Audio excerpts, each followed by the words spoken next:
vérifie au top. Ça y est. Bonjour les amis, bienvenue dans l'émission Votre santé sur TVADP. Vous voyez, cette fois-ci, je ne suis pas seul, en présence du docteur cher ami Typhaine, qui est en sciences, en biologie, en biochimie, en je ne sais pas quoi, et tu me diras tout ça, plein de choses. Et surtout, on n'est pas seul, on n'est pas qu'à deux pour parler de cette émission. Et dans cette émission, et nous avons un invité de marque aujourd'hui. On va même le faire venir tout de suite à l'écran pour que vous puissiez le voir. Il s'agit du docteur Brian Hooker. Welcome, Brian. Thank you so much. Can I call you Eric? Is that best? Hello? Can you hear me? Oh, Yes, can you? Oh, good. Okay. Well, thank you for having me on your show. Thank you very much.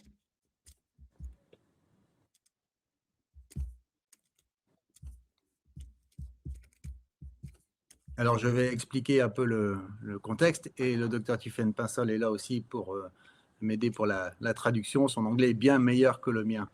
Nous avons passé 2 jours, we spent 2 days, avec le docteur Brian Hooker, avec le docteur Mary Holland, qui était présent pour nous parler première journée de l'autisme et deuxième journée des vaccinations. Alors, le docteur Brian Hooker est scientifique en chef du Children Health Defense. Il est venu en Europe, ils sont venus tous les deux en Europe, et il était auparavant en Italie, à Milan, à Rome. On pourra même expliquer ce qui s'est passé à Rome, ça vaut le coup. Et ils sont venus nous parler. Sachez que pendant cette première journée consacrée à l'autisme, nous avons eu au dernier moment un changement de lieu à cause d'un harcèlement par mail. L'association de la Ligue nationale pour la liberté vaccinale et les enfants d'Hippocrate, qui ont co-organisé, se donnent le droit de voir la suite à donner à cette affaire, mais peu importe, avec l'habitude des censures et des intimidations, on trouve toujours une solution de repli, et la conférence a eu lieu. Preuve en tout cas que le sujet de l'autisme dérange. Alors pourquoi? Chacun se fera sa propre idée. Ceci étant, aujourd'hui, c'était aussi la 2e journée où il a été question des vaccins. Alors, le vaccin Covid, bien entendu, des victimes, des associations de victimes, mais aussi la vaccination en général. Alors, précaution d'usage. Même si d'aucuns diraient, et vous les reconnaîtrez, la vaccination, ça ne se discute pas, eh bien, nous pensons qu'en science, et particulièrement lorsque cette science est appliquée à la médecine, aux soins, si, ça se discute, ça s'évalue avec des chiffres officiels, des vrais, des données, et ça se confronte à la fois à la réalité du terrain, les effets, les risques, les bénéfices, les coûts, parfois les drames individuels. Alors c'est le lot de la médecine, c'est le lot de la chirurgie, ça doit être aussi le lot de la prévention, vaccinale ou pas, parce que la prévention, c'est éviter d'être malade alors qu'on est en bonne santé, et le remède doit par conséquent être sécure à 100%. Une politique dite entre guillemets de santé publique, ça ne peut pas s'établir au détriment de la santé individuelle. Alors nous allons parler de tout ça aujourd'hui avec Typhaine, avec le docteur Brian Hooker, qui a bien accepté, malgré la fatigue des jours passés, de venir nous en parler. Brian, I said that you were in Europe during a lot of days in order to speak about autism, about vaccinations, and in spite of your the short days you spent with us, you know you are a little bit tired, but you accepted to be with us this evening because what you said during these 2 days must be known by the majority of people. So I would like to speak you to ask you what about vaccinations? What about the vaccine mandatories in comparison with the real science? Is it really necessary to mandate vaccines, or can we discuss about it? I do not believe in mandatory vaccines. And in fact, at Children's Health Defense, we really fight for parents and also individuals' choice whether they vaccinate or not. Alors, Typhaine? Non, je ne crois pas en les obligations vaccinales et à Children's Health Defense, il milite pour la liberté de choix. Voilà. Donc, pas pour les obligations vaccinales, mais pour la liberté de choix, bien sûr, en étant éclairé. Brian, pouvez-vous nous parler de Children's Health Defense et nous parler aussi du livre que vous avez coécrit avec une personnalité? So, Brian, could you tell us a little bit more about Children's Health Defense first, and second about the book you wrote with a huge personality? Yes, Children's Health Defense was started in 2018 by Robert F. Kennedy Jr. Prior to that, the organization was called the World Mercury Project, but we expanded our scope beyond mercury contamination and mercury poisoning.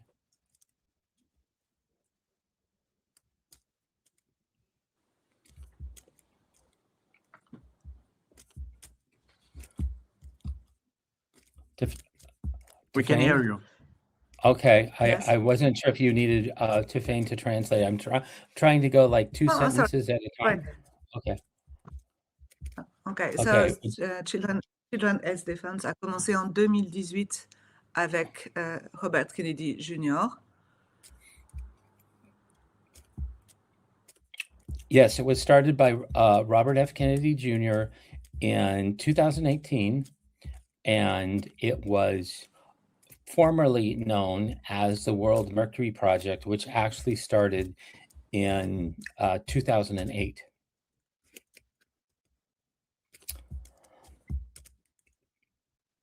The focus of Children's Health Defense is to really address the chronic disease epidemic in children. We know that in the United States, 45% Okay, of all donc children. le but principal donc de Children's. Yes.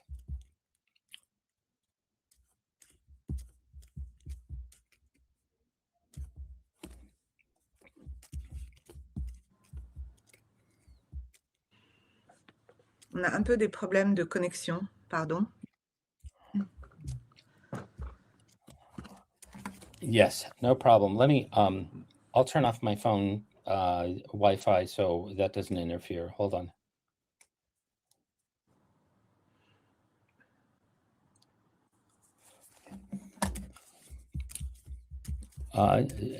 Typhaine, did you Yes, hear my last part? It was hacked. It was some words. I think we have problems of connection. Do you hear me? Yes, perfectly. Because I can't hear you fluently. Okay. It's not okay. So the last thing I remember you said was that the purpose was first to explore the epidemic of chronic illness in children in America. Is that right? Correct. Yes. We want to address it, and we want to end it.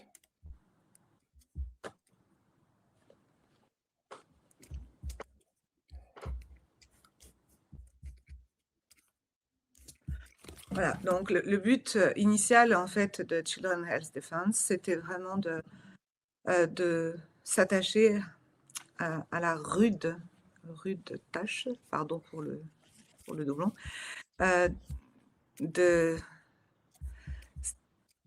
d'aller chercher les causes, d'aller explorer ce qui provoque actuellement aux États-Unis une véritable épidémie de maladies chroniques chez les enfants.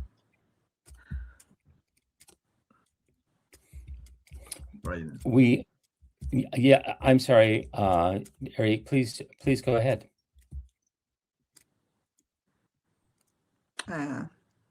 What did you say just after? Please. It sounded like Eric wanted to interject, so I just asked him to go ahead. I thought I interrupted him. Et donc, c'est pour cela que, voulant aller plus loin, c'est aussi pour ça que maintenant, ils voyagent en Europe pour aussi, en fait, exposer leur travail. That's correct. Please correct me if it is not. So you wanted to come in Europe to expose your work also, Yes. because everyone has to know. Yes, I wanted to let you know that I switched over to a hotspot on my phone, so hopefully that will be a little better. If you want. No. Okay. I hate bad Wi-Fi. Il va essayer peut-être avec. Okay. Peut-être. So, if I could continue, you asked about the book. Yes. Yes. Please. Okay. Here is the book in French. I know 2 words in French, oui and merci, and I probably didn't pronounce those right, but the book is called Vax, Unvax, Let the Science Speak. Voilà, donc comme Brian le montre à l'écran, c'est un ouvrage qui a été écrit avec Robert F. Kennedy Jr., RFK, et le titre est « Vacciné, non vacciné, qui a la meilleure santé et que dit la science ?» Thank you. It was a privilege to write a book with Secretary Kennedy. I have to say, he did not like my first draft. So I actually wrote 2 books, but I'm very pleased with the reception of the book, and it is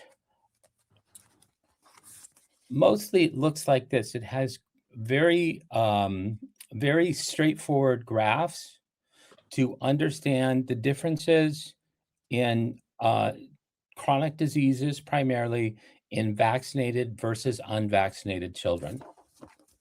Donc en fait, Brian nous dit qu'au départ, Robert Kennedy n'était pas très content de la première épreuve, du premier draft, du premier brouillon. Mais bon, il en a fait un deuxième, donc une deuxième épreuve. Et que cet ouvrage, en fait, est très didactique avec des schémas qui sont parlants, en particulier pour vraiment voir la différence dans la santé, et en particulier concernant les maladies chroniques, entre les enfants vaccinés et les enfants qui ne le sont pas. Alors, Brian a réalisé des slides qu'il va pouvoir nous passer à l'écran. On peut peut-être commencer tout de suite.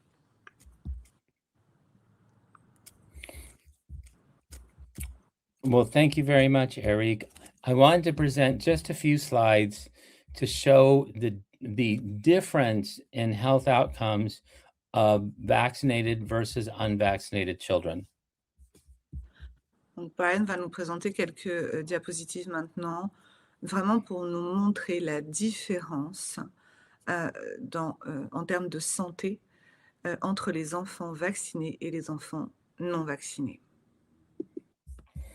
And we know that 54%, this includes obesity, of all children in the United States have at least one chronic disorder diagnosis. Vax or unvax? in general population, Ryan? Oh, these are all children. They're Okay. primarily, I would say that the vast majority of children in the United States are vaccinated. So the vast majority of these children are vaccinated. Ok. Yeah, Donc, with the chronic disease. aux États-Unis, 54% de l'ensemble des enfants, donc j'ai posé la question si c'était vraiment vacciné et non vacciné, mais en fait, Brian dit à juste titre qu'aux États-Unis, les enfants sont pratiquement tous vaccinés, puisque le calendrier vaccinal des enfants est extrêmement exhaustif. Donc 54% de tous les enfants aux États-Unis ont été diagnostiqués avec une maladie chronique. Ce sont des chiffres de 2011. And in the United States, this explosion of chronic disease, including neurodevelopmental disabilities, autism, and autism spectrum disorder, started in the late 1980s and early 1990s. Et cette épidémie de maladies chroniques a commencé en fait à la fin des années 90, incluant donc des désordres neurocognitifs, incluant l'autisme également, enfin les troubles du spectre autistique, pardon. Voilà, ça a commencé dès la fin des années 90. So we know that vaccine injury is not rare. The CDC funded a study by researchers at Harvard Pilgrim Health Group, and they wanted to account better for all vaccine injuries in the US. Alors, en fait, le CDC a commissionné une étude parce que, avec le Harvard Pilgrim Health Group, parce qu'il voulait davantage d'arguments en faveur de la vaccination, mais aussi pour automatiser donc, la base de données du VAERS, donc c'est Vaccine Adverse Events, I don't remember the rest, report, Vaccine Adverse Events Report, Safety, Yes. Database, thank you. Yes. En fait, le VAERS, la base Bien. de données VAERS, c'est la pharmacovigilance des vaccins aux États-Unis. And we know from the results that for every 38 vaccines given, there was one vaccine injury, a serious vaccine injury. And so we know also that people in Harvard Pilgrim would typically get more than one vaccine. So the estimates of adverse events were as high as 10% of all the healthcare program had at least one vaccine injury. En fait, ils se sont rendus compte que pour chaque vaccin, il y avait au moins à chaque fois une pathologie émergente grave, enfin chronique. Et en fait, ils se sont rendus compte qu'il y avait une augmentation de 10% par rapport donc au programme qui était prévu. Donc, ça n'allait pas tout à fait dans le sens de ce qu'ils voulaient. And the CDC then cut off all communications with this research group. They simply did not want to follow up. Neither did they really want to do anything with the information. They looked the other way. Donc, le CDC a décidé de stopper immédiatement cette étude et la communication sur cette étude. Et ils ont choisi d'adopter la politique circuler, il n'y a rien à voir.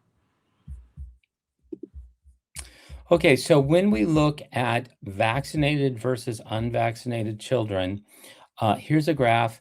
The red bars are the incidence of disease in the vaccinated children, and the blue bars are the incidence of disease in the unvaccinated children. Alors, voici sur ce graphique les incidences des maladies chroniques chez les enfants vaccinés en rouge et chez les enfants non vaccinés en bleu. Parmi les maladies chroniques qui sont décrites dans ce graphe, vous avez les rhinites allergiques, les allergies, le TDAH, l'autisme, l'eczéma, l'handicap pour apprendre et l'handicap dans le neurodéveloppement. And you can see that in this graph, allergies via allergic rhinitis were 30 times more prevalent in the vaccinated versus the unvaccinated. For the rest, they were generally, the vaccinated had 4 to 5 times higher ADHD, autism, eczema, learning disability, and neurodevelopmental disorders. So clearly, the vaccinated were much more ill in these particular disorders. Excuse me. Donc en fait, ce qu'on remarque, c'est que chez les enfants vaccinés, ce qui explose vraiment, ils sont 30 fois plus allergiques, en particulier donc la rhinite allergique. Si l'on regarde les autres pathologies chroniques décrites sur ce graphe, en fait, on voit que le ratio entre les enfants non vaccinés et les enfants vaccinés n'est pas d'un facteur 30, mais d'un facteur 3 à 5. And looking at then the incidence of pneumonia, it was about 5 times higher in the vaccinated versus unvaccinated. And then ear infections were up at 19.8% of all vaccinated children had at least one ear infection. And then the unvaccinated clearly had about 3 to 4 times lower amounts of ear infections. Donc, si l'on regarde maintenant les infections chez les enfants vaccinés et les enfants non vaccinés, si l'on s'intéresse par exemple à la pneumonie, on le voit qu'il y a 5% de plus de pneumonie chez les enfants vaccinés que chez les enfants non vaccinés, et que, en ce qui concerne les infections de l'oreille, il y a 4 à 5 fois moins en fait d'infections de l'oreille chez les enfants non vaccinés par rapport aux enfants vaccinés. And then when you look at the combination of vaccines and babies that were born premature, then it gets even worse. So if you look at developmental disorders, the unvaccinated, we set at 1. If a child received vaccines, then that risk went up to 2.7. And if the child was vaccinated and it was a preterm infant, so less than 36 weeks gestation, then the risk went up to 14.5 times higher. Si l'on s'intéresse maintenant aux pathologies concernant le neurodéveloppement, eh bien, on se rend compte que chez les enfants vaccinés nés à terme, en fait, elles apparaissent 2,7 fois, contrairement à 1% chez les enfants non vaccinés. Et c'est encore pire lorsque on vaccine des enfants prématurés, puisque là, on arrive à un facteur de 14,5. Tout ça pour les pathologies impactant le neurodéveloppement. But these papers rarely get published. And when they get published, they are very quickly taken down by the journals. This was the case for the Mawson paper in 2017. Mais ce papier, en fait, immédiatement, a reçu énormément de critiques. Et c'est donc le cas du papier de Mawson et al. Qui a donc été accepté par la revue Frontiers in Public Health. Donc, l'abstract du papier a été publié dans Frontières sur leur site web et a été attaqué plus de 80 000 fois en 3 jours. Il a été complètement peer-reviewé par Frontières, publié par Frontières et rejeté. Voilà. Et donc, ce papier ensuite a été republié dans the Journal of Translational Science. Sorry. Merci. The paper was finally republished, but it cost a significant amount of money. There was a legal battle that ensued, and Frontiers in Public Health is a much more widely circulated journal. Oui, en fait, tout ça fait que, évidemment, ça coûte beaucoup d'argent, hein, et que ce qui est un petit peu dommageable, c'est que Frontiers est une revue qui est beaucoup plus lue que la revue dans laquelle, au final, le papier a été republié. On n'oublie pas de dire que quand on publie, quand les auteurs publient, ils payent la revue scientifique pour être publiée, pour être d'abord peer-reviewée et publiée. The next paper, and I will finish with this paper, is a paper that I wrote with a medical journalist, Neil Miller. It was published in 2020 in a journal called Sage Open Medicine. Donc, voici une diapositive en fait qui est tirée d'un article que Brian Hooker a publié avec le Dr Miller, qui est un médecin généraliste en 2020, publié dans une revue qui s'appelle Sage Open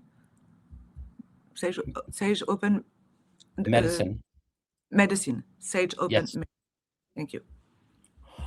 And in this study, we looked at vaccines given in the first year of life, so through the first birthday. So when the child had no vaccines in the through the first birthday, that's the blue bars. And if the child had one or more vaccine during that year, then that's the red bars. Donc, ce graphe, en fait, s'intéresse aux pathologies qui apparaissent chez les enfants vaccinés, en particulier dans les tout premiers jours de la vie, mais aussi dans la première année, versus les enfants non vaccinés. Et donc, Brian va sûrement développer, mais on peut voir que chez les enfants vaccinés, nous avons un retard de développement, nous avons une augmentation énorme de l'asthme, donc on est sur plus de 3, presque 3,5 par rapport aux enfants non vaccinés, et également des infections de l'oreille. So clearly, in these 3 cases, the unvaccinated were much more healthy. We also looked at gastrointestinal disorders, and we looked at a different age group. This was children between 5 and 15 years of age. Still, the children that were vaccinated in the first year of life had much worse, 2.48 times more gastrointestinal disorder diagnoses than the unvaccinated. Alors, ils se sont également intéressés à la santé gastro-intestinale des enfants, cette fois-ci vaccinés entre le 5e et le 15e jour de vie. Et donc, on peut voir qu'il y a un désordre gastro-intestinal qui se met en place, bien plus important chez les enfants vaccinés, on est à 2,48 que chez les enfants non vaccinés. Et Brian dit que clairement, les enfants non vaccinés sont en meilleure santé.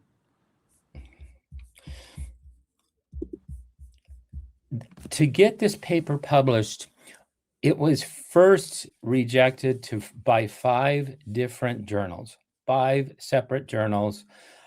simply would not even review the paper. Sage Open Medicine finally put the paper through 3 rounds of peer review, and it took 11 months for the peer review to be completed. This was unprecedented. Alors, ils ont voulu soumettre le manuscrit donc, de cette publication à 5 journaux, à 5 revues peer review différentes. Pardon, non, à 5 journaux différents, mais sans peer review, pardon. Et Sage Open Medicine, en fait, a proposé, soumis le papier à travers 3, on va dire, cycles différents de peer review, pendant plus de 11 mois. 11 mois. Et le papier a été finalement accepté par Sage et publié en mai 2020. Et depuis, il a été vu ou téléchargé plus de 290 000 fois. Voilà. D'où la difficulté vraiment de publier peer review quand on touche à des sujets sensibles comme la santé chez les enfants vaccinés versus les enfants non vaccinés. Et pour un article médical, 290 000, c'est beaucoup. Oui, oui, oui. À préciser. I just say that it's an example, a huge example, to show how it is difficult to publish peer review and to publish when the paper is about such a subject, a touchy subject, the health in the children for vaccinated children versus unvaccinated children. It's so touchy that we arrive to this kind of situation. It's whoa. It's very difficult to get these papers published, and this is an important paper because this journal is featured on the National Library of Medicine in the United States. This is a prestigious journal. So regularly, pro-pharma, pro-vaccine zealots will try to get the paper taken down. Oui. Ce papier était vraiment important puisque en fait référencé par une, donc c'est pas PubMed, là c'est la National Library of Health aux États-Unis, et c'est bien sûr lu par énormément de médecins, et ils ont eu des attaques vraiment pour tout faire pour faire en sorte que ce papier soit descendu, hein, et pour tout faire pour que ce papier ne sorte pas, ne soit pas publié. Donc, ils ont été vraiment attaqués. Now, to avoid repeating myself, I will end my presentation here, but there are 5 additional independent publications that show the same thing for different disorders, for chronic disorders, for autoimmune disorders, and even infections. Il y a 5 autres papiers qui sont sortis sur le même sujet et qui montrent en fait les mêmes résultats. Please remind me the illness you quoted, Brian. Yes, 5 more publications, so 7 total with chronic diseases. Donc les pathologies chroniques. Autoimmune disorders. Les pathologies auto-immunes. And even infectious diseases. Et même les maladies infectieuses. Absolutely. And so we can take this slide down and just talk if you'd like. Thank you. Thank you.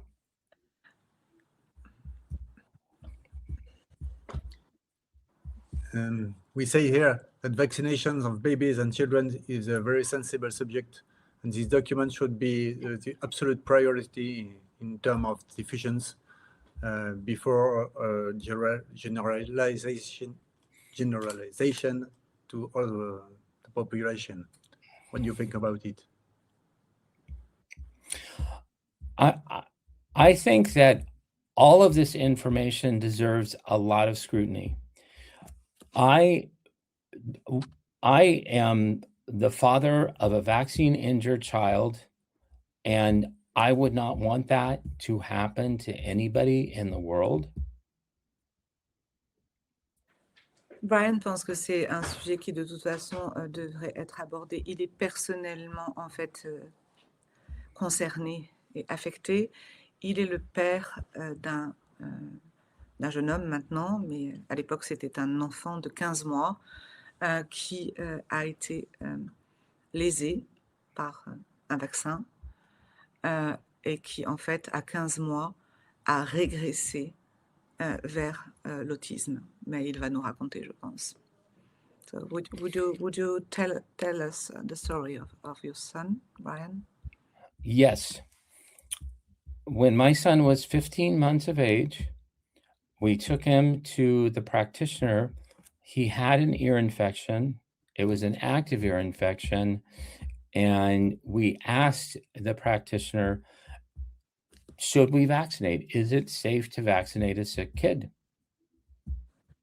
Donc, le fils de Brian avait 15 mois et ils l'ont emmené en fait chez le praticien, je suppose le pédiatre, pour le schéma vaccinal aux États-Unis, donc pour être à nouveau vacciné, recevoir une vaccination, et il avait une infection de l'oreille.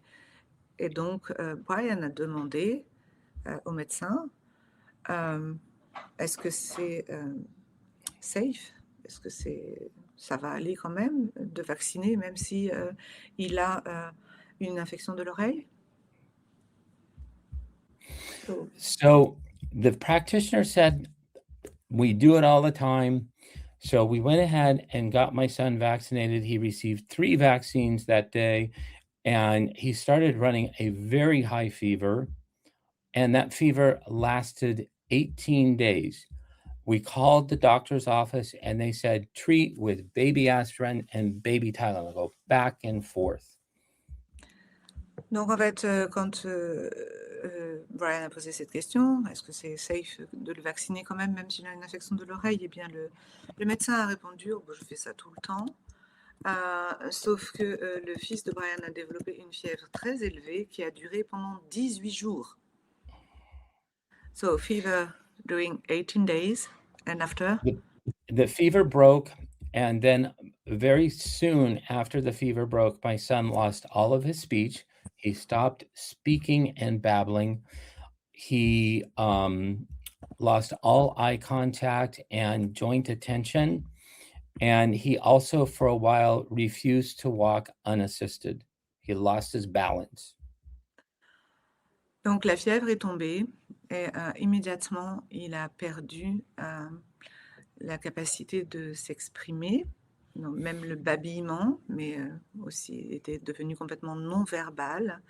Il a perdu également, en fait, le contact visuel avec ses parents et il refusait de marcher sans aide. So he was then diagnosed at 18 months of age by the same doctor's office. He was diagnosed with autism. To this day, I'm sorry, go ahead. Donc, à 18 mois, du coup, c'est quand même cocasse, il a été diagnostiqué donc, autiste, donc atteint de troubles du spectre autistique, par le médecin même qui l'avait vacciné, par le même médecin. So he then lost his ability to speak. He's never regained his ability to speak. He's now 28 years old. And he has been, since that vaccine injury, he's been what we would consider medically fragile. Donc, il a aujourd'hui 28 ans. Il n'a jamais retrouvé, en fait, la capacité de s'exprimer oralement. Il est toujours non-verbal et il est considéré comme médicalement fragile. So that is the story of my son. I believe in the precautionary principle. Before any intervention for any member of my family, I want assurances, scientifically solid assurances, that that therapy is safe. So Brian dit qu'il est vraiment pour le principe de précaution et que pour chaque membre de sa famille et pour ses enfants, il veut être certain que toute intervention est complètement safe et que donc elle n'entraînera pas de blessures vaccinales, de lésions qui peuvent malheureusement être à vie. Brian, j'ai une question. Est-ce que on connaît les raisons pour lesquelles votre fils a été abîmé par les vaccins? Est-ce qu'il y a eu un élément particulier, les adjuvants ou autres? Ce sera peut-être aussi le moment de parler des métaux lourds et de l'aluminium, qui est l'adjuvant principal des vaccins. Is it possible to speak about why your child have been injured? Was it because of adjuvants, particularly heavy metals or aluminium? Maybe it's time now to speak about these adjuvants. Well, my child was injured primarily by mercury that was used as a preservative in 2 of the vaccines he received. And he was also injured by a oral polio vaccine that has a live virus in it. And so what he experienced is called cytokine storm. But mercury is not used as regularly in vaccines now, but I have studied extensively other vaccine components that I believe that are also concerning regarding autism. So these days, the day he was injured. Ah oui, non mais je reformule pour Brian. The day he was vaccine injured, he received 3 vaccines. That's correct. Could you repeat? Sorry, which vaccines, please? The Haemophilus influenzae B, or HIB. Donc, the DTaP. B. Hémophilus Yes, the DTaP. Ah oui, alors, Haemophilus influenza B, donc c'est le vaccin contre l'hémophilus. DTaP, c'est diphtérie, tétanos et pertussis. Pertussis ou polio? Yes. Pertussis. Pertussis. Donc, diphtérie, tétanos et pertussis, c'est la coqueluche en français. And then finally, the oral polio vaccine. Et finalement, donc, un vaccin contre la polio, mais par voie orale, qui en fait contient le virus vivant, c'est ça? Oui. Voilà, le virus vivant. It's a live virus vaccine. Correct. Oral polio vaccine, okay. Oral polio, correct. But now, in the United States, mercury has essentially been phased out of vaccines, but we have such toxic quantities of aluminum salts that are very, very problematic. We also have live virus vaccines, and then we also have toxic components that any of which those could and do cause autism. En fait, aux États-Unis, d'abord, ils ont des quantités de sel d'aluminium dans les vaccins qui sont extrêmement élevées, mais qu'il y a aussi d'autres adjuvants dans d'autres vaccins et c'est pas uniquement donc l'aluminium. Brian constate que pratiquement tous ces composés en fait peuvent causer l'autisme. And the combination of using adjuvanted vaccines with aluminum or live virus vaccines, and then going home and treating your child with paracetamol is, I believe, a very dangerous combination. All of those create an extreme amount of oxidative stress on the brain, and especially genetically susceptible children will end up having some type of brain injury because of the combination of the vaccination and the paracetamol. I didn't know this cure, this molecule. Could you spell it, please? Oh, paracetamol, it's just Tylenol. Tylenol. Tylenol, correct. Tylenol. Yes.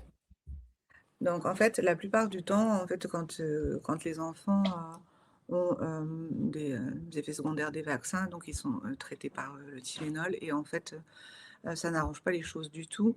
Et Brian dit que, voire même ça accentue en particulier la neuroinflammation. Voilà. Donc, en fait, il se produit vraiment une inflammation au niveau du cerveau.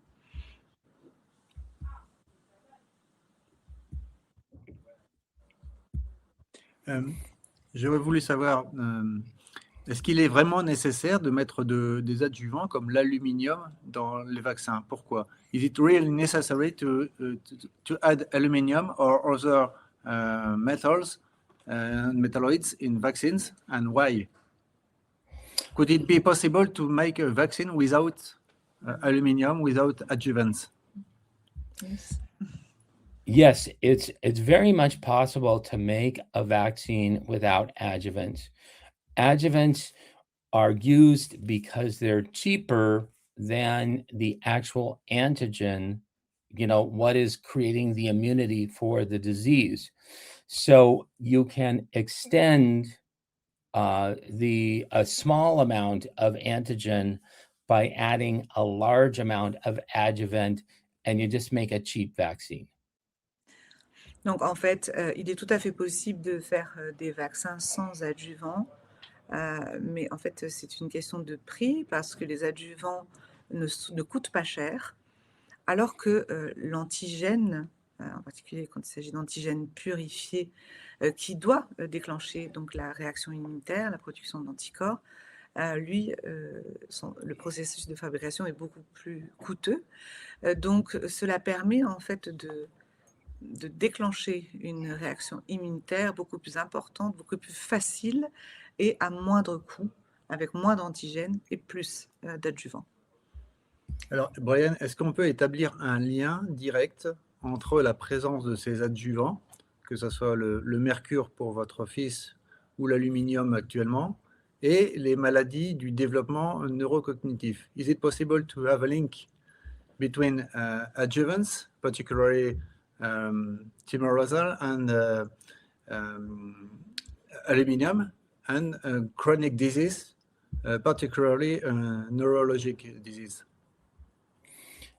Yes, I'm glad you asked that question.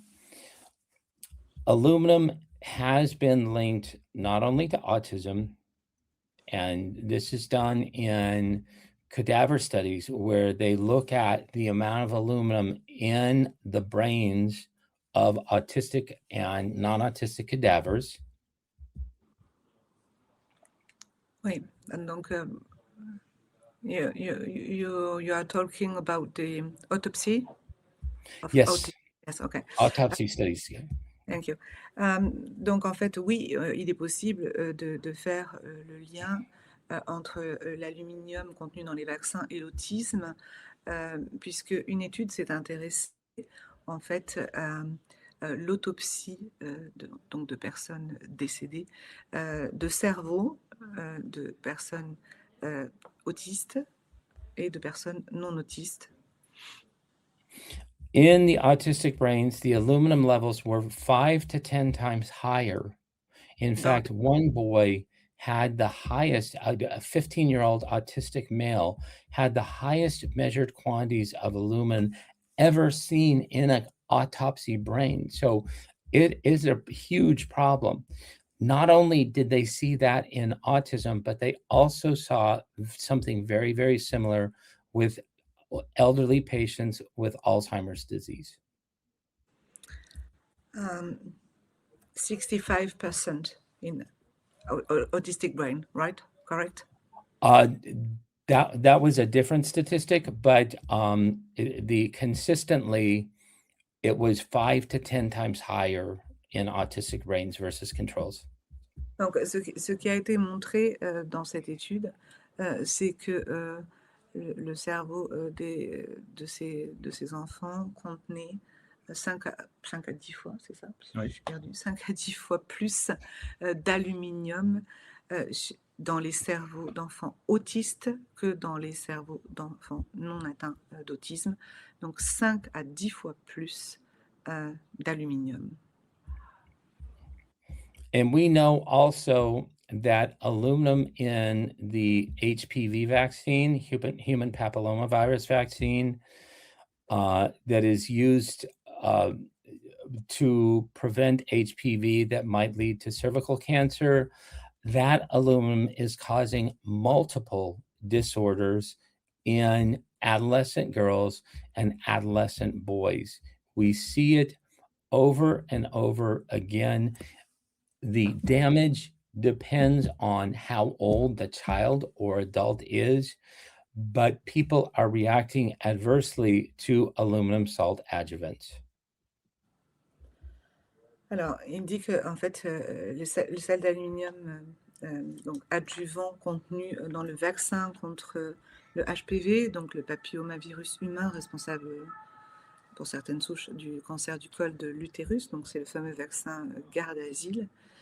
Eh bien, en fait, on voit aussi que cet aluminium qui est contenu dans ce vaccin a aussi des effets, même si l'âge d'injection n'est pas le même. Is it correct to say that even if the age of the vaccine containing aluminium is not early, it's not when children are very young, because it's not the case for the HPV vaccine, you see a link between aluminium and specific disorders, even when they receive that when they are young, and not young adults, but not children. Sorry, I'm not fluent. I'm just tired of our 2 days with you. Oh, you're doing so well. You're so patient with me. Thank you so much. Thank you to you. We see neurological disorders primarily after the receipt of Gardasil Cervarix HPV vaccine. In males and females, there have been disorders that have led to such severe paralysis that individuals, and this is not routine, but this is a more extreme example, but there have been individuals that have lost all, ability to move or feel from the neck down. So it can be very serious. Oui. Il dit que même avec donc le vaccin garde-asile, en fait, il voit vraiment des troubles neurologiques, y compris même des troubles moteurs qui entraînent un handicap, une incapacité motrice, une invalidité. Donc, que de toute façon, oui, il y a des effets secondaires très, très importants. Ryan, je voudrais savoir quelle est la part du coût en matière de santé aux États-Unis liée à la prise en charge des complications post-vaccinales. How many costs the practice of complications after vaccinations? How many different complications after the practice? How many money for the USA in order to For vaccine injuries. Yes. Oh, for vaccine injury. Yeah. It's in the trillions of dollars per year. We know that autism alone costs the US economy $500 billion a year. So if you look at all chronic disease caused by vaccine, it is much, much larger than that each year. Each year, 500 milliards de dollars chaque année. Ouais, 500 milliards de dollars chaque année sont consacrés donc en fait à la prise en charge des personnes qui ont subi des effets secondaires importants des vaccins, qui ont été blessés ou lésés par les vaccins chaque année aux États-Unis. On a vu aussi tout à l'heure un graphique montrant que dans la mortalité infantile, les États-Unis étaient en tête. We saw a graphic when you showed us that USA were the first country in the world with compared to all others. For example, second was Qatar, third was Canada. The first land with children mortality rate. Is it true? Not of the world, of the civilized world, the occidental world. Okay. And there are considered 38 countries in the in essentially the civilized developed world.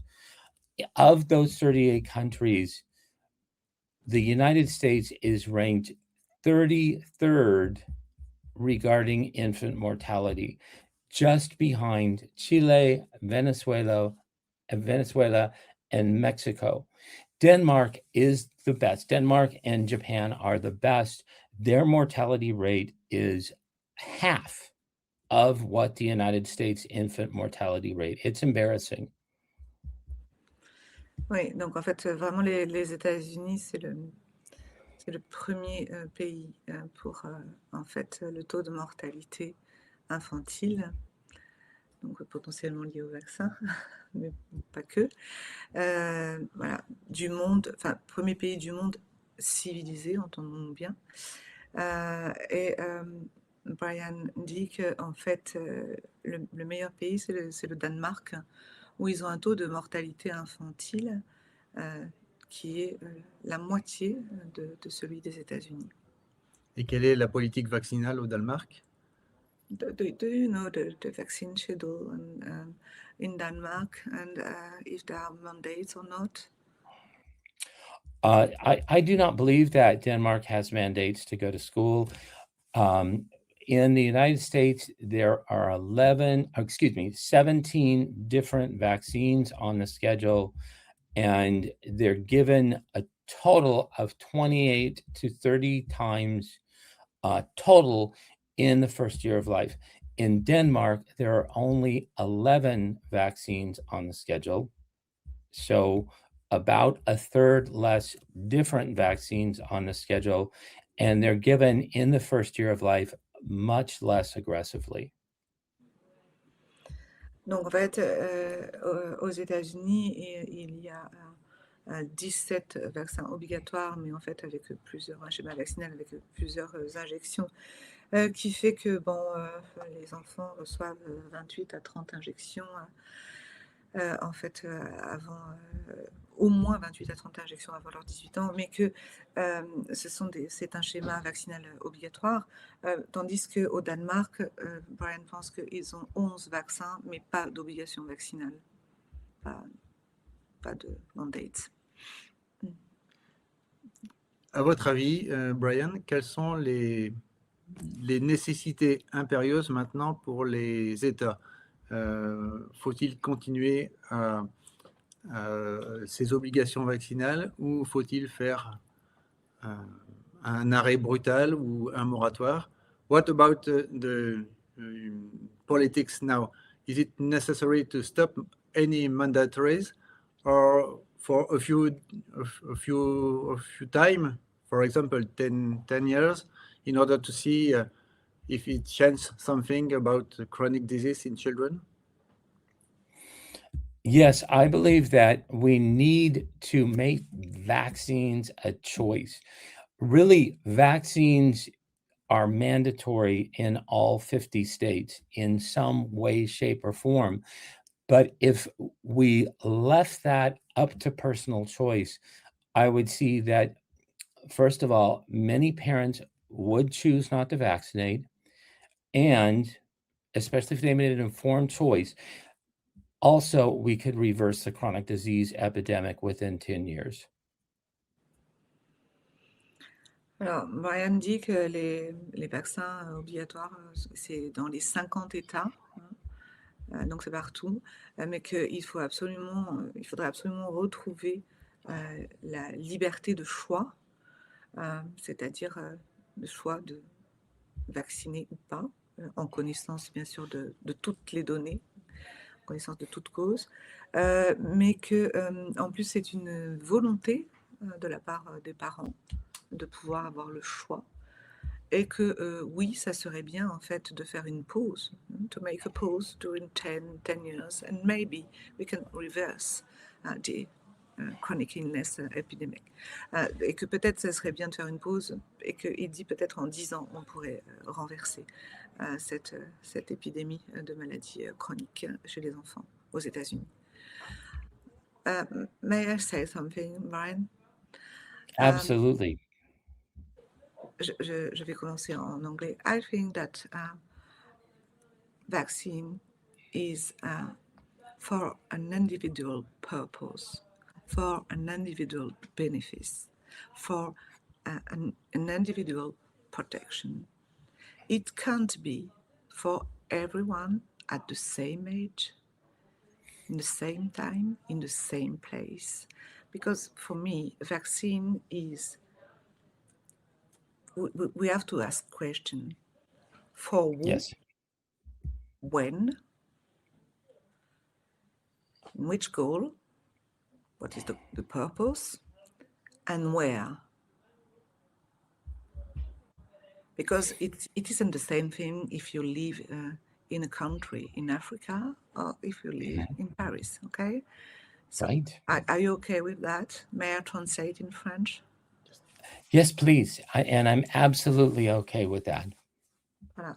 Donc je disais que en fait, le vaccin, c'est quelque chose qui est d'abord et avant tout individuel, pour une prophylaxie, pour une protection individuelle.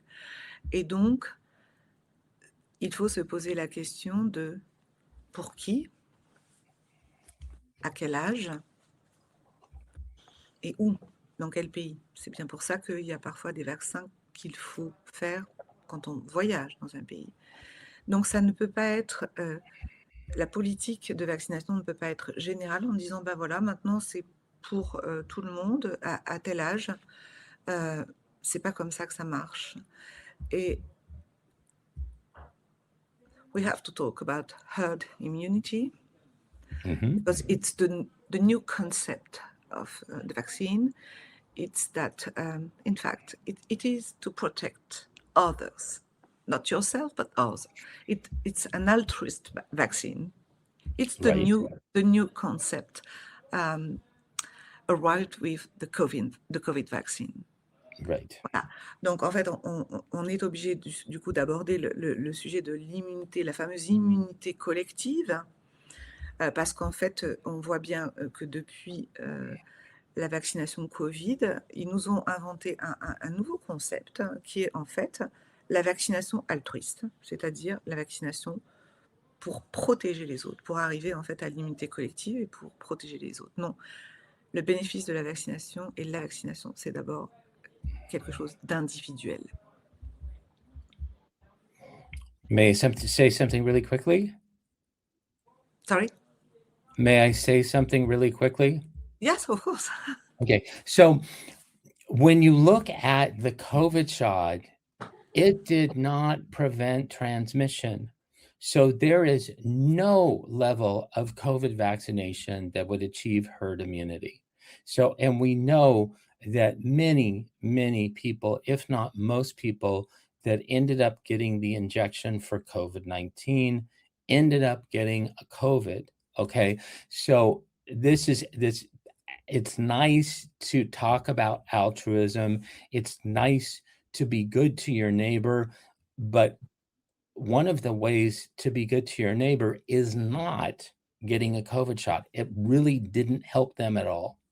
Oui, Brian, en fait, cite l'exemple du vaccin Covid, dont on a très vite compris que ça ne prévenait absolument pas la transmission, donc certainement pas la possibilité d'atteindre donc du coup une immunité collective, et que donc en fait c'est joli de parler de l'autisme, c'est joli de parler à son voisin, donc en pensant à lui de façon altruiste, en pensant qu'on le protège parce qu'on s'est fait vacciner Covid.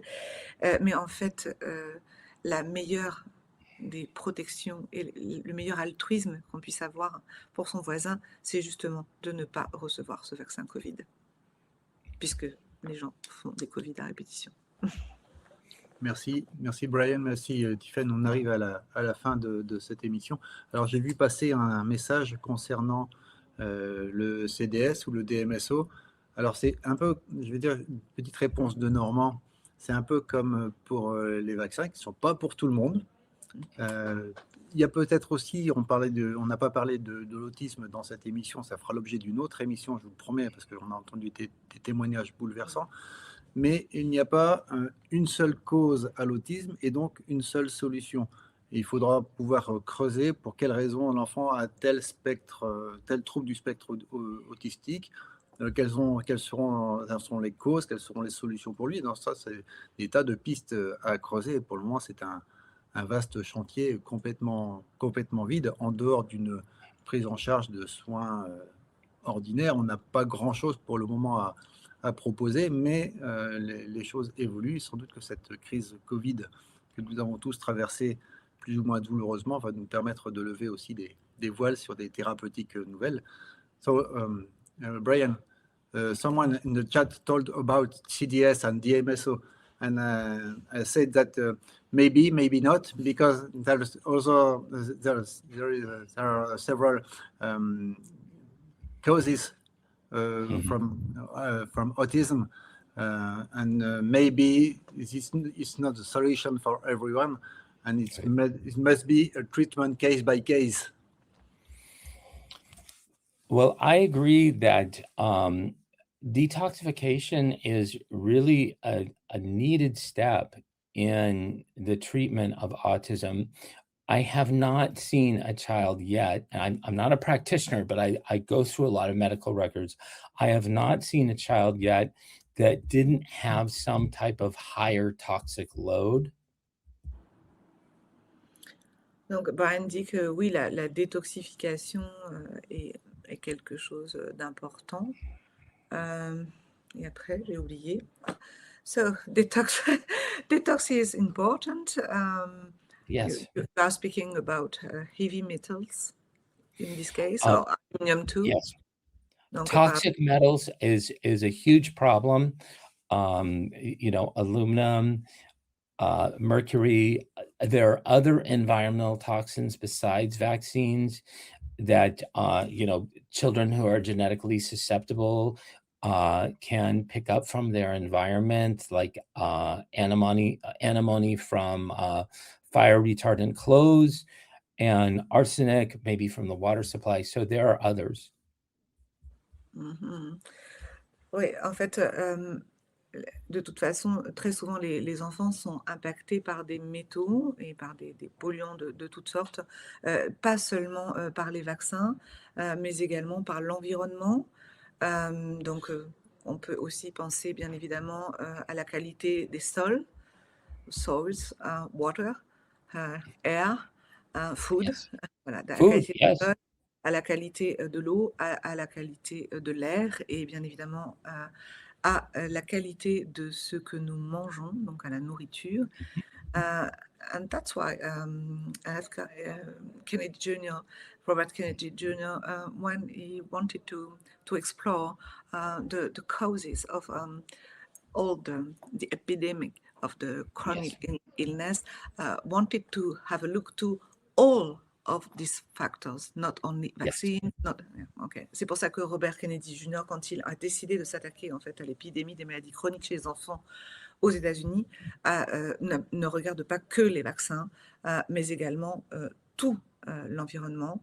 Donc, bien sûr, le sol, les sols, l'air, l'eau, et bien sûr, la nourriture.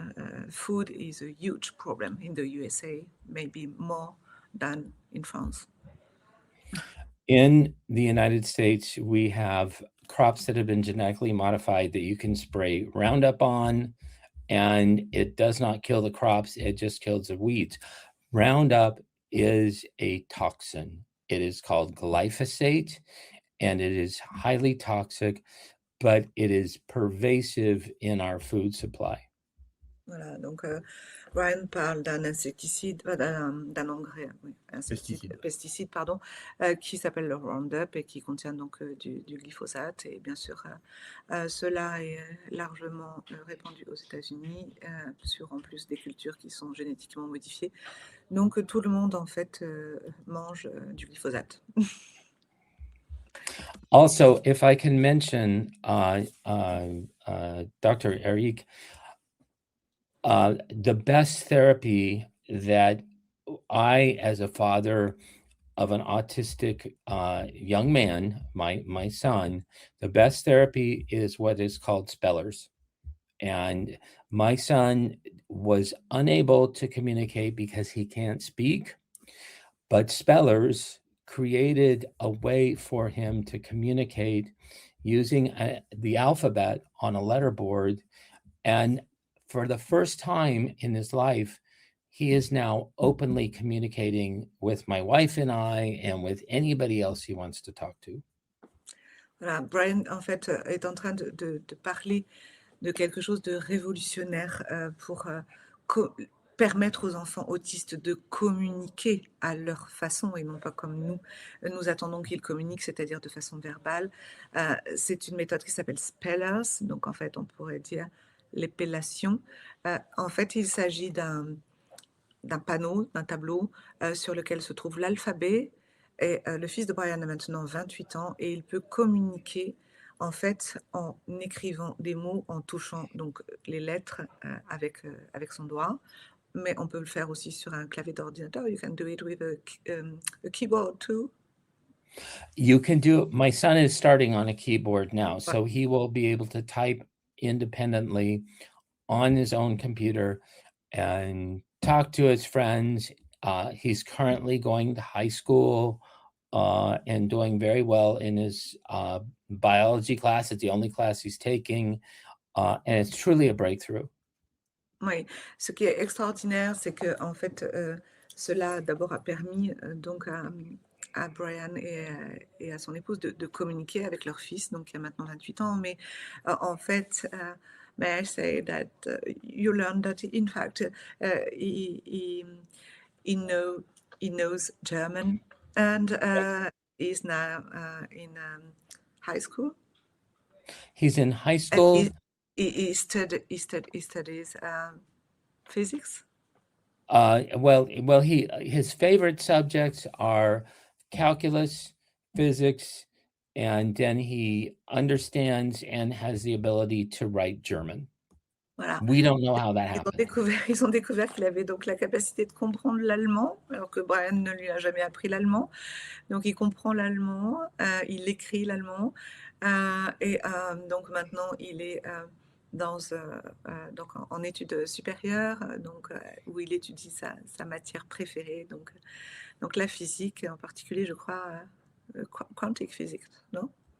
La physique quantique. Quantum physics and relativity. Et la théorie de la relativité d'Einstein qui le passionne, en fait, c'est sa passion.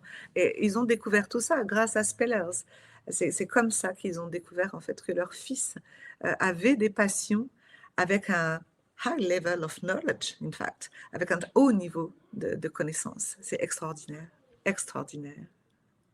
so many times these kids are trapped in bodies that do not cooperate with them, so they don't have the neural connections to speak or to control their bodies for gross and fine motor.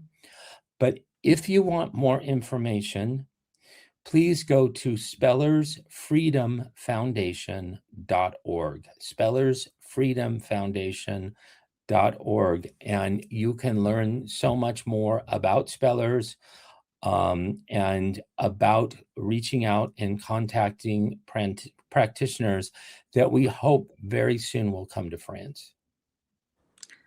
Voilà, donc en fait, on enferme trop souvent les enfants autistes dans un schéma, parce qu'on les comprend pas bien, dans un schéma où en fait on se dit, bon bah voilà, il ne communique pas parce qu'il ne parle pas, il n'est pas verbal. Et puis en plus, bon, il peut avoir des troubles moteurs ou des gestes incontrôlables.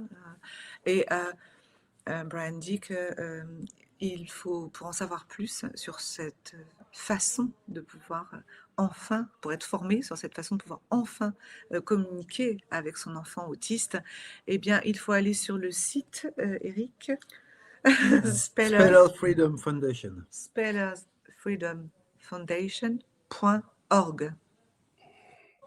Yes, yes, merci beaucoup.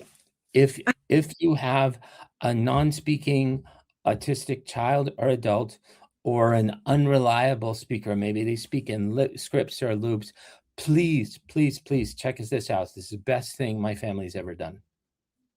Voilà, donc il dit donc aux familles, en particulier aux parents d'autistes, si vous avez un enfant non verbal, allez voir, allez vous renseigner donc, sur cette méthode, sur Spellers, parce que c'est le plus beau cadeau que Brian dit, c'est le plus beau cadeau que ma famille a reçu. Voilà. Pouvoir communiquer avec son enfant quand on pense que c'est impossible parce qu'il n'est pas verbal.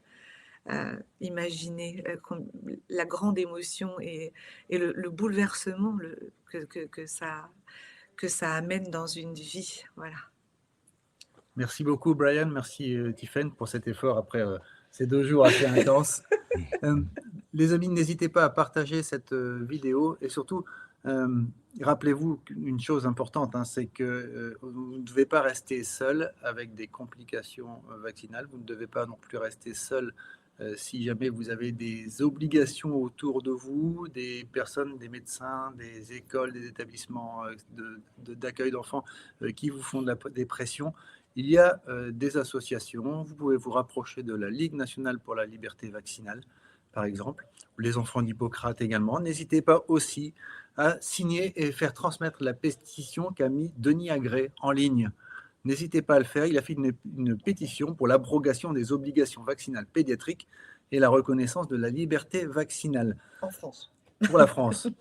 Nous avons conclu avec cette émission, Brian, que l'aluminium était vraisemblablement responsable et suffisamment de preuves pour nous dire qu'il est coupable et que tant qu'on n'a pas résolu ce problème des adjuvants métaux lourds ou métalloïdes dans les vaccins, il faut décider d'abroger ces obligations vaccinales. Une chose encore, on a parlé rapidement de l'autisme, l'autisme du fils de Brian, mais on a eu une journée complète dessus avec beaucoup de témoignages très poignants et il ne faut pas non plus rester seul là-dessus. Nous allons avoir également dans quelques semaines une émission avec des personnes directement impactées par l'autisme, des mamans, des personnes autistes elles-mêmes. Ça, je vous en fais la parole parce que ce que j'ai entendu durant ces 2 jours m'a retourné les tripes. Donc, on fera cette émission. Ce n'était pas possible de la faire en plus aujourd'hui. Je retiens ce que disait Mary Holland concernant les enfants atteints d'autisme. Ne les emmenez pas chez le psy, ils n'ont pas de problème psy. Ils ont été empoisonnés. Faites-le savoir autour de vous. Ils ne sont pas psychiatriques, ils ont été empoisonnés. Donc maintenant, la suite va venir, ça va être la désintoxication de ces enfants autistes. Il y a des pistes, une dont on n'a pas parlé dans cette émission, mais qu'on avait déjà abordé dans d'autres, c'est le microbiote intestinal. Et ça fera sans doute également à nouveau l'objet d'une prochaine émission. Brian, merci beaucoup. Nous te souhaitons un bon séjour en France. We wish you a pleasant trip in France. He's going to Switzerland tomorrow. Tomorrow, okay. France. Tomorrow, yeah. Tomorrow I get to go to Switzerland. Yeah. My trip in France, très bien, so good. Everybody has been so kind and wonderful. Merci beaucoup, merci beaucoup. Dernière chose. À Rome, Brian et Mary avaient été reçus au Parlement. Qu'est-ce qui s'est passé en fait? Yes, just before we leave, could you quickly tell us what happened in Rome? You were there to speak in the Parliament. Yes. Yes, we were able to testify in the Mary Holland, the CEO of Children's Health Defense, and me were able to testify in their COVID commission. This is an ongoing committee that's been meeting for about a year. And we were welcomed by the majority party, but we were attacked by a deputy. Her name was Dr. Zambito. She called us anti-vaxxers. She called us anti-science. And she said that she could not take the hearing seriously in the presence of Mary and me. She stormed out. Donc en fait, Brian et Mary Holland, qui est donc en fait vraiment la responsable, la présidente de Children's Health Defense, devait témoigner à la commission sur les vaccins Covid, donc à l'Assemblée en Italie. Bon, ils ont été bien accueillis, bienvenus, et en fait, au bout d'un moment, il y a donc un médecin, dont je n'ai pas retenu le nom. Dr Zambito. Dr Zambito, qui a dit que non, ils étaient des anti-sciences, ils étaient des anti-vax, et que donc, ils ne pouvaient pas écouter ça. Et donc, voilà, tout est tombé à l'eau. Et en fait, ça n'a pas pu avoir lieu. Ils se sont fait gentiment raccompagner, dégager. Censure à nouveau. Donc, la prochaine étape, la Suisse, ensuite la Pologne, c'est ça? Next step, Switzerland, then Poland? Next step, Switzerland. And then in June, I'm back to Warsaw, Poland to speak with their parliament. So I hope it goes well. And then there is a rally in Warsaw on June 6th. Oui, donc la Suisse, c'est demain. 3 days in Switzerland too? Yes, 3 days. 3 days in Switzerland. In which town? We're actually giving an evening dinner event near Lake Bodensee, and which is it's about an hour and a half from Zurich. Zurich. About by car, about an hour and a half. Okay. Donc 3 days avec même un dîner demain. Yes. Good luck. Thank you, Brian.